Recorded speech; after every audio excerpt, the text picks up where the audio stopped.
Hi guys, Claudia Boleyn here, and I thought I'd make another video today because my resolution for this upcoming year is to be on social media a little bit more. My mental health is starting to get so much better, and I've thought, you know, why not interact with the world some more? So I thought today I might make a video that sort of leads on from the video I made yesterday, which was about Celebrity Big Brother, and it was about Anne Widdecombe and Shane J. And you don't have to watch that video to watch this. The gist of that video was when an argument, a political argument, can be more emotional for someone from the community it affects, and often that's seen as like a bad thing, and that person will be tone policed for getting upset when they're talking about something which concerns them and their community and their life and their rights. So that was the gist of it. You don't have to watch the video again. But I wanted to talk about some instances of this when I was growing up, because I thought it might be quite interesting. There have been plenty of times growing up when I have been considered a troublemaker and a drama queen and someone who wants to rock the boat, much like Shane J in Celebrity Big Brother at the moment. And I think probably if you watch my channel you might relate to that as well, with times in your lives. It's extra weird for me because I do have borderline personality disorder, which actually does make me an extra emotional person, so I'm sure this is slightly different depending on, you know, who you are as a person. So I am extra emotional, but there are times I think when that emotion is warranted and it's kind of dismissed by society as a whole, especially if you're from a group which isn't usually listened to, or their perspective isn't really the norm. So I wanted to talk about a couple of those, and I thought maybe in the comments you could tell me about some experiences you've had. I thought that might be quite interesting. I will apologise in advance for the light. I've got a new light today. I have no idea how it's going to look once I've edited it. I mean, it looks okay in the camera screen right now, but I have no idea. So if I look slightly different, that is why, my friends. Okay, so I might start with the LGBT stuff, I guess. So I didn't come out till I was about 16 or 17. When I was at school, and even then not everyone knew about it. I didn't like come out to loads and loads of people. I came out to my friends and to certain members of my family, and it was sort of a gradual process. But I remember I took religious studies at GCSE because I'm really interested in, you know, like philosophy and religion and learning about other religions. Although I'm not religious myself, I find it really fascinating, you know, to look at other religions, and I have a lot of respect for certain aspects of religion, and I just think it's so fascinating to see what other people believe. So I really enjoyed religious studies. But I remember this one lesson where our topic was, we were talking about gay marriage, as it was called, and we were having this, the teacher was encouraging this open debate about whether gay marriage was acceptable or not.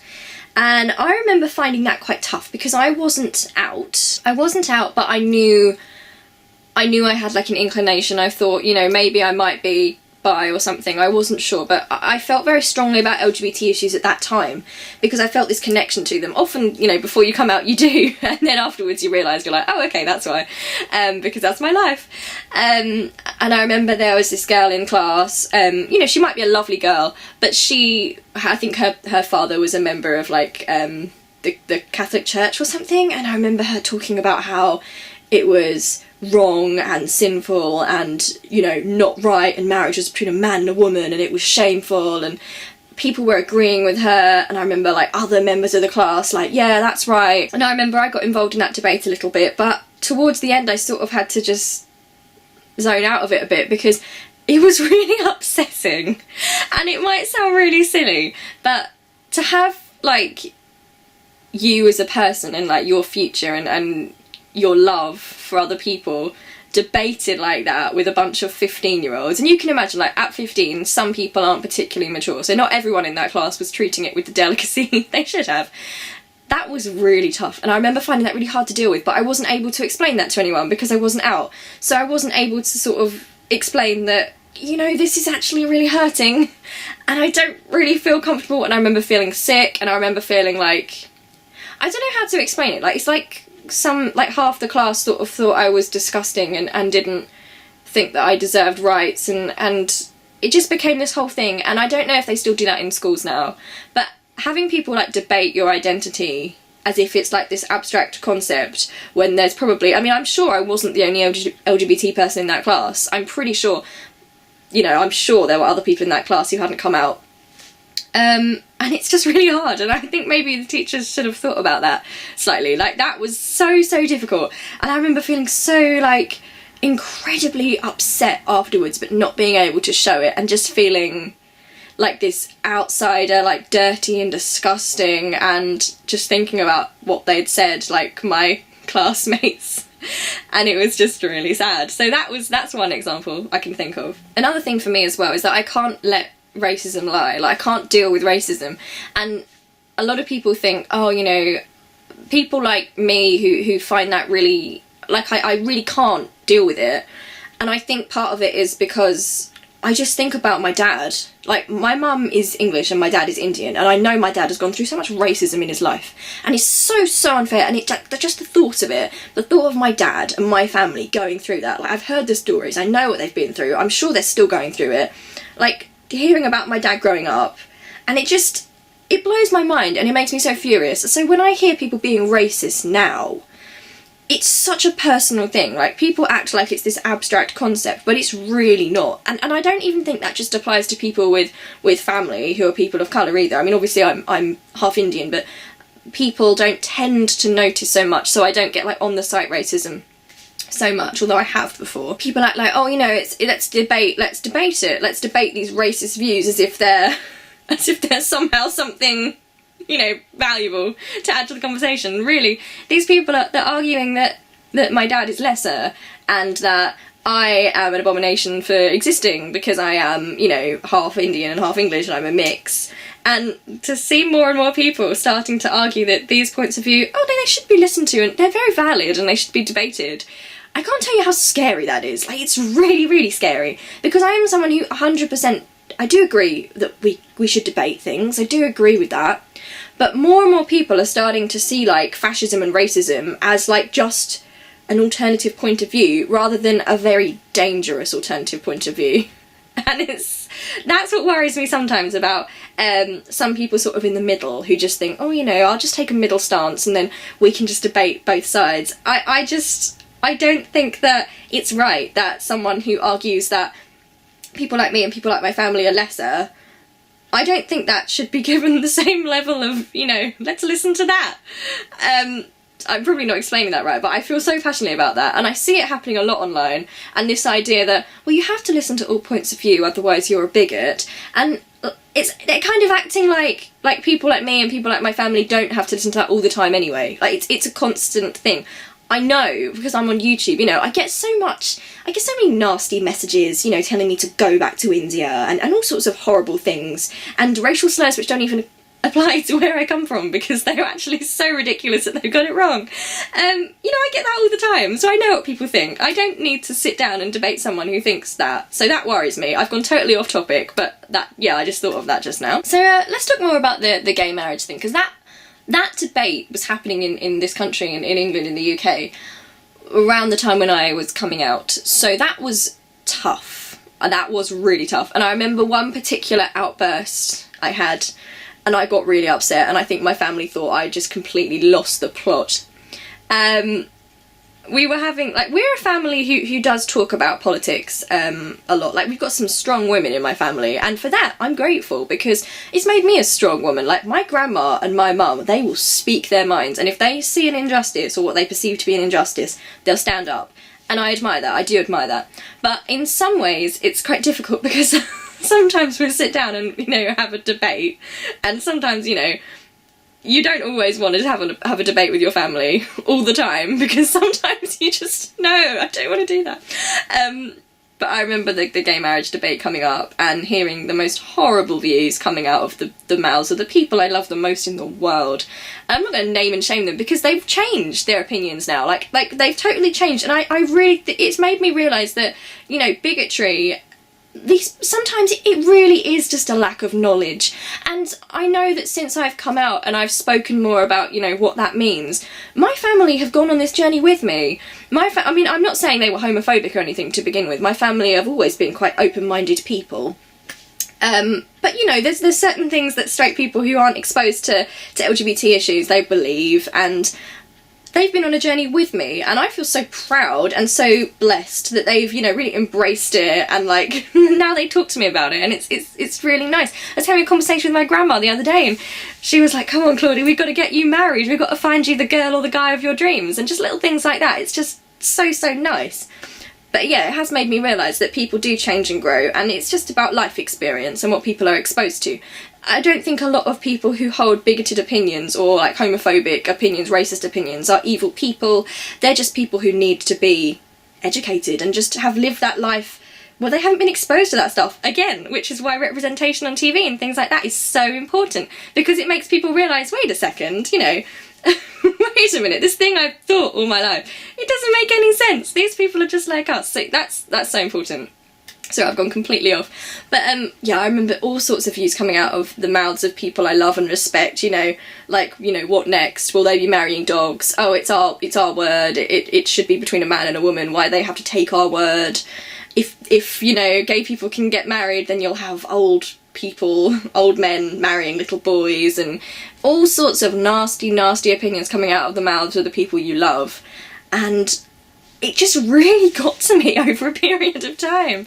Like, I remember the news being on at my family's house, and it was on and people were watching it, and, you know, like, some members of my family commenting, and literally feeling like I wanted to cry.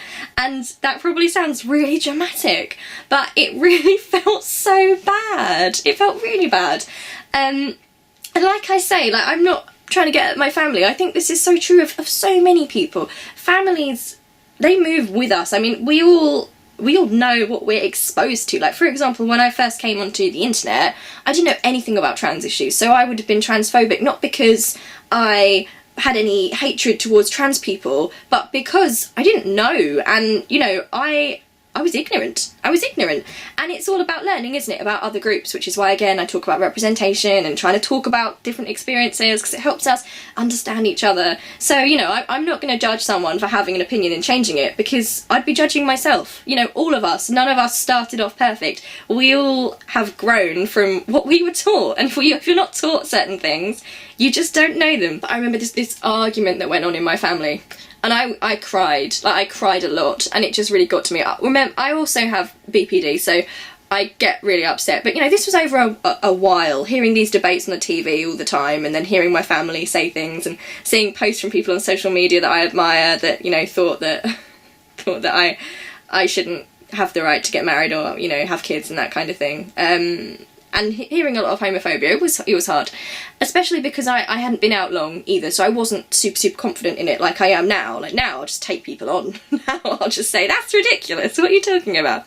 But when you're younger, like, it really hurts. And I got really upset, and I remember, you know, being regarded as like, oh dear, you know, oh dear, what a drama queen, oh dear, causing trouble, you know, why do you have to make it so personal? You know, it's not about you, why do you have to make it so personal? It's hard to explain to people that it is about you. If it's literally about your group and your rights, it is about you. It really is. And again, like, that's how people grow as well, because I sometimes think that people think of these concepts really in a really abstract way, you know, like gay rights, all that kind of thing. But when they attach it to a person or someone's point of view, like when my family saw that I was one of those people, I'm LGBT, I think it was different to them, because suddenly it was like, wait a second, like, this is going to impact our Claudie, and that's not happening. Okay, let's talk about another example. I remember, well, this still goes on now, but when there are conversations in the media about, like, rape culture and about assault, and I'm not going to get super into this, you know, the stuff that, you know, I don't really want to talk about online, but I remember certain conversations happening and seeing things on TV where people are arguing that, you know, oh, if someone's drunk, then, you know, it's their own fault for drinking, and it's the way they dressed. And I remember one time, just absolutely, I was low anyway, and I just could not stop crying because of this. And it sounds silly, but when something is already, how do I talk about this? When something is already an important topic to you, and something which means a lot to you, and something that really, like, hurts you to think about, and then you hear people saying things like that, it kind of brings back bad experiences, but also with a new layer of guilt which you don't deserve, and you start questioning everything, and that's really tough. So I've cried about that before, and yeah, been regarded as a bit sort of like a drama queen, like, oh, you know, why, you know, when it happened on TV before, I remember Downton Abbey, and one of the characters got raped, and it was quite shocked, like I didn't know it was going to happen. And I remember crying when I was watching it. You know, it was so, I don't know, it was just really hard. And I remember like someone in my family being like, maybe you shouldn't watch TV if we're going to get so emotional over these things, you know. And it's kind of like, how do you explain that, like, no, it's not that, like, I love watching TV, it's just that happened and it was really sudden, and it just, I don't know how to describe it, like, it feels personal. And I think sometimes when people talk about these issues, like, they completely disregard the personal aspects of these things. And there's this growing idea that somehow in an argument, the one who stays the calmest is in the right, and that people shouldn't rise to it because it puts them in the wrong and it makes them just as bad as the person. And I totally disagree with that, because it's so easy for someone who's not lived that life to talk about something in an abstract way. Obviously it is. Like, I think in some ways, like, it's, for example, in arguments about, like, transphobia, I can engage in those arguments with people like TERFs, like trans exclusionary radical feminists, and I can argue those points because I'm not a trans woman. And in a way, like, it upsets me on a moral level, but I haven't lived that. So this is what I don't get. Like, you see this quite a lot online, where you'll see, like, trans women, for example, arguing with TERFs, and they'll be, like, emotional about it, understandably so, because their very identity is under attack. And you'll have the TERF and other people being like, oh, well, that community's let itself down because they rose to it and they got upset. And I kind of feel like, where's your compassion? Where's your empathy? If your very identity and your very rights are under attack from people thinking you don't even have a right to be who you are, you're going to be upset. And I sometimes feel like people have more compassion and empathy for these bigots than they do for people who they're hurting, which brings me back to the Celebrity Big Brother thing again, where you've got bigoted Anne Widdecombe being openly homophobic, and yet when Shane J, who is pansexual, member of the community, tries to comment on this in a really polite way, he is seen as rising to the bait and letting himself down somehow by addressing it and by feeling hurt by it. And I hate that. I hate this idea that emotion weakens your argument, because it doesn't. This idea that to be emotional invalidates your point is so ridiculous. It's really, first of all, I mean, also it's really hard on people who have mental illness. Like, for me, I have BPD. I'm naturally very emotional as a person.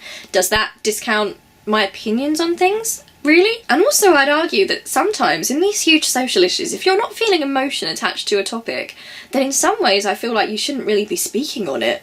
If you don't feel anything and it's just like this abstract debate to you, I wonder if your voice is really that important in the conversation. And I'm not saying emotion trumps reason and logic or anything like that. I'm saying that emotion can often come with reason and logic. And just because someone's emotional doesn't mean that you shouldn't listen to them, because that emotion will often come from a place of hurt and a place of being affected by the things that are being discussed. So I'm going to end this video, but my question for you is, have you ever been in a situation like this for any reason? Have you ever been regarded as sort of like a dramatic person and someone who's taking it all too personally, or maybe been excluded from the conversation because of your upset? And how did that make you feel? I mean, I'd kind of like to make some more videos on this, because it's something I see more and more and more, and it's so troubling to see, because it's a way of sort of, I feel like it's a way of pushing out the people in these discussions who have the most connection to the topic, which is really dangerous, because when you're talking about a topic and people's rights, you've got to talk about those people. You've got to talk to those people and hear the voices of those people from those groups that are being targeted. Okay, so I love you loads. I'll see you really soon. I hope this video made some sort of sense, because I didn't plan it. And yeah, I look forward to hearing your responses. Okay, I love you loads. I'll see you really soon. Bye!